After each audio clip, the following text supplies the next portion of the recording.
Bonjour à tous, ici Stéphane, chasseur d'appartements. Dans cette nouvelle vidéo, c'est une interview que je vous propose aujourd'hui avec un camarade investisseur donc, qui a de l'expérience dans l'investissement locatif justement. Que je vais laisser présenter d'ailleurs. Je t'écoute Sébastien. Ouais. Alors bonjour, donc moi je m'appelle Sébastien, j'investis, j'ai commencé l'immobilier il y a en 2003 à peu près, mais principalement depuis 2011 je fais du locatif, plutôt à Paris, location meublée, et récemment à Rouen, sur la ville de Rouen. D'accord. Est-ce que tu peux nous dire voilà, ce qui t'a amené un jour à investir, quelle était ta motivation à la base? Il y a longtemps, c'est une expérience, enfin il a fallu que je retrouve un appartement et je me suis aperçu, alors donc en 2002-2003, que ça me coûtait moins cher de prendre un crédit pour acheter un appartement et vivre dedans que de le louer. Donc c'est comme ça que je suis un peu rentré dedans, puis bon il y a une histoire de plus-value dans les années 2000, j'ai revendu, j'ai racheté etc. Et donc je me suis dit bah, c'est pas mal l'immobilier. Après le temps des plus-values réelles énormes était un peu passé, mais en 2011 ce que j'ai fait c'est que j'ai commencé à investir dans des studios à Paris pour louer. Et alors à ce moment-là c'était plus des histoires de plus-value, ça interviendra peut-être plus tard, mais en tout cas c'est de récupérer des loyers immédiatement. Et des loyers qui sont bien au-delà de ce que je dois rembourser au niveau des crédits immobiliers pour chaque bien, ce qui fait que bah, ça génère en fait un cash flow largement positif sur tous les biens que j'exploite. Et puis du coup bah, je me suis dit pour un ça marche, pour deux ça marche, et je me dis bah voilà ça fait des revenus réguliers, des revenus presque passifs, parce que finalement tu sais ça nous prend un peu de boulot au début pour trouver le bien, rénover un peu s'il y a besoin, et encore sur les derniers que j'ai achetés, les deux de Paris, il n'y a pas besoin. Mis en location très vite parce que beaucoup de demandes à Paris. Et du coup, bah, des rentabilités sur Paris qui ne sont pas très élevées. Par contre, un cash flow qui est dégagé. Parce que ça, après, le cash flow, bah, ça dépend comment on a négocié les crédits. Il y a pas mal de choses qui interviennent. Et puis voilà, puis ça marchait, donc je me suis dit bah, je vais m'étendre. Il y a une période de recherche qui était un petit peu longue parce qu'en même temps j'ai monté mon blog aussi, donc ça m'a pris du travail, puis je continuais de travailler. Et là récemment je suis sur Rouen. Donc là il y a un peu de rénovation et je vais mettre en location. A priori ça va être donc toujours du meublé, soit j'en ai un petit qui sera je pense location étudiante, il y a 25 mètres carrés, mais sinon je vais peut-être tenter aussi un peu de saisonnier. D'accord. Pour commencer, je vais tenter. Je vais me faire la main, on verra ce que ça donne, parce que comme moi j'ai quitté mon travail il n'y a pas très longtemps, l'idée c'est de pouvoir aussi voyager et tout. Alors je sais que toi tu délègues beaucoup, peut-être que c'est quelque chose, enfin quasiment à 100% tes locations saisonnières. Donc voilà, étudier. Enfin, du coup, cette année, je vais essayer des choses. Ouais, je vais tester. D'accord. Donc si je comprends bien, le mode de location que tu utilises jusqu'à présent majoritairement, c'est de la location plutôt haut de gamme, mais en fait plutôt meublé d'habitation en tout cas. Meublé, tout à fait. À Paris, c'est soit des étudiants. Alors, je demande des étudiants qui ont des revenus, dans le sens où soit ils sont en alternance, ils ont quand même un salaire, en plus des garants, ou alors des étudiants qui travaillent. En fait, je veux, pour assurer quand même le remboursement, enfin le paiement des loyers, bien sûr ils ont des garants, mais je leur impose en fait de travailler. Enfin, je leur impose. Je vais sélectionner les candidats qui ont ce profil. Ou alors des personnes qui ont terminé leurs études et qui commencent à travailler. D'accord. Donc, grosso modo, en général, ils ont entre 18 et 25 ans, les locataires que j'ai à Paris. Après, c'est des petites surfaces aussi, c'est des studios, donc on est entre 15 et 20 mètres carrés. Donc ça se prête, voilà, ça se fait aussi pour une personne. Ok, très bien. Et tu évoquais il y a quelques instants ton blog, donc est-ce que tu peux nous dire bah voilà, quel est le nom de ce blog et quelle est la finalité? Qu'est-ce que tu proposes sur ce blog à tes auditeurs? En fait, c'est un blog que j'ai lancé il y a 2 ans et demi à peu près. L'idée c'était de pouvoir rencontrer des investisseurs immobiliers, de pouvoir échanger sur le sujet, parce que j'étais un petit peu bloqué quand on en parle à sa famille, ses amis qui n'ont pas investi. Bah, ça les intéresse plus ou moins, ils voient pas, ils nous mettent des freins, etc. Et je me suis dit non, il faut que je commence à parler avec des personnes vraiment qui sont dedans, voilà, qui sont actifs, qui ont envie de faire de l'investissement, ou qui sont déjà dans l'investissement, pour me faire progresser et pour que j'apporte moi mes connaissances. Et voilà, c'est vraiment un échange, donc séminaire, etc. Donc je l'ai lancé. Et puis au bout d'un moment, assez rapidement, au bout de plusieurs mois, en fait, j'ai eu des demandes d'accompagnement. Donc j'ai commencé à lancer une formation, une très grosse formation, que j'ai remis un petit peu à jour et qui existe toujours. Il y a de lancements général dans l'année, plus des coachings, et puis j'ai lancé d'autres formations entre-temps. Donc alors, le blog s'appelle apprendre-investissement-immobilier.fr, donc apprendre-investissement-immobilier.fr.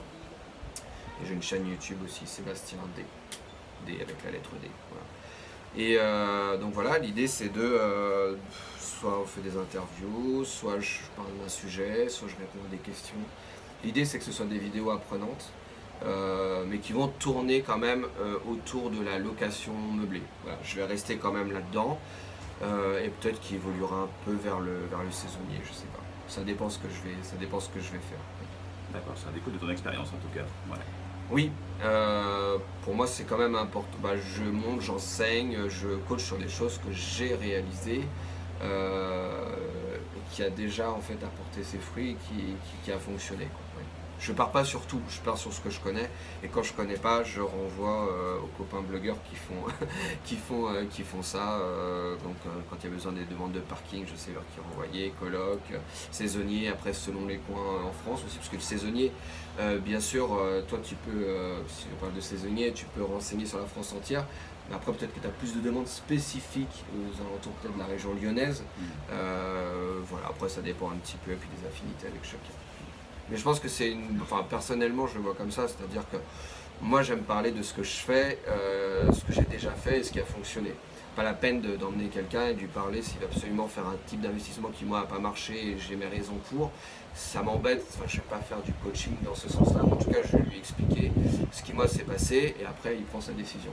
Je n'embarque pas les gens sur des fausses pistes parce que c'est quand même des sommes qui sont très très importantes. On peut pas, moi je me sens pas, je peux pas accompagner quelqu'un si au final il vient me voir, il me dit ça marche pas, il y a des gros problèmes et tout, et voilà, moi tant pis, je te donne l'info. Non, l'idée c'est un vrai accompagnement et de prendre des nouvelles après et de continuer en fait à faire évoluer le bien qu'on a acquis, parce que finalement, on achète à un instant T un appartement, un bien immobilier, mais on peut l'exploiter de différentes manières. Toi, tu le fais aussi.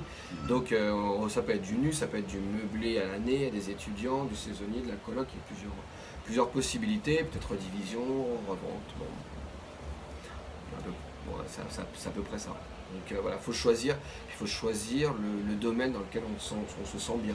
Si on a envie de s'en occuper très peu, il y a des manières d'investir qui s'y prêtent. Si on a envie vraiment de booster énormément, mais qu'il faut un peu plus de travail, on le fait. Ou alors, peut-être booster beaucoup sans s'en occuper comme toi tu fais.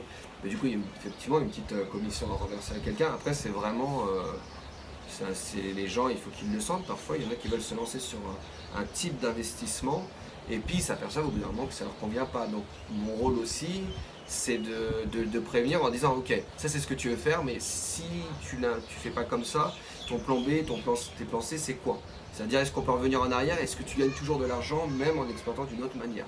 C'est une manière aussi de se rassurer et de ne pas être bloqué sur des années et des années sur le même type d'investissement qui peut-être à terme peut ne pas convenir.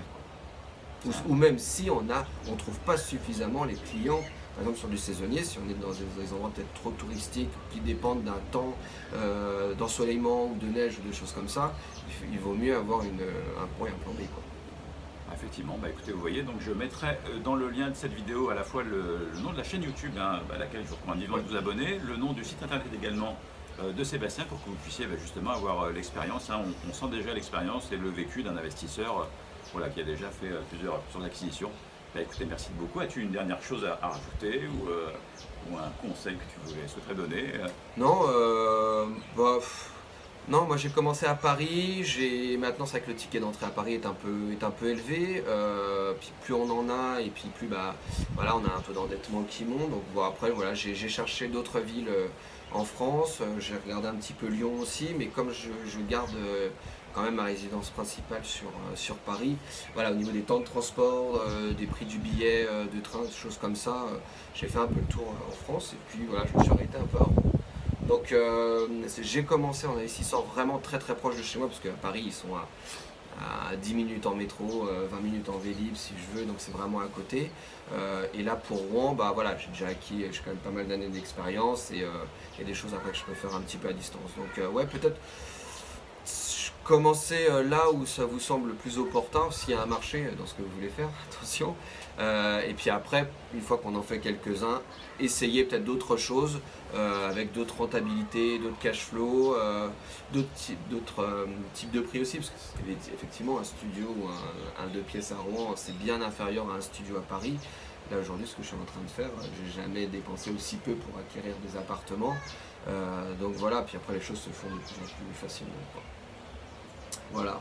Parfait, bah voilà, un exemple d'un seul investisseur avec deux villes différentes, deux marchés différents, donc c'est tout à fait pertinent. Mais écoutez, merci beaucoup Sébastien. Merci à toi. Merci à vous d'avoir regardé cette vidéo. Donc aujourd'hui, 2 suggestions d'abonnement à investir à Lyon tout d'abord, si vous souhaitez voilà, voir les prochaines vidéos. Et puis bah, la chaîne également YouTube de Sébastien, rappelle-nous le nom. La chaîne c'est Sébastien D. Sébastien D, voilà, et je vous mettrai encore une fois le nom de la chaîne et du blog de Sébastien sous cette vidéo. Merci beaucoup d'avoir regardé, à bientôt pour les prochaines. Ciao. Salut Sébastien, au revoir.